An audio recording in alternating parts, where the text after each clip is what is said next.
Hi, my name is Clive Senior, owner of Qualikar, an automotive consulting service. In this video, I'll be talking to you about the three main types of vehicle warranties.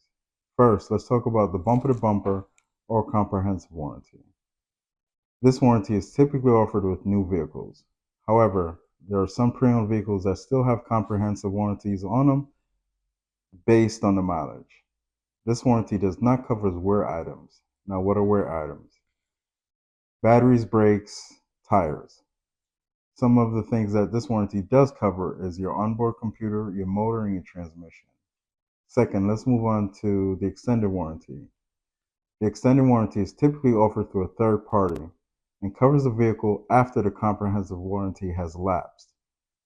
One of the big things that you need to be aware of is what this warranty covers, and most importantly, what it does not cover. Third, let's move on to the powertrain warranty.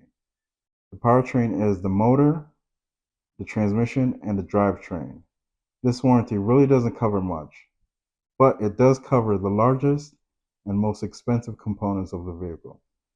If you'd like to discuss more about warranties, please do not hesitate to give us a call or visit qualicarct.com.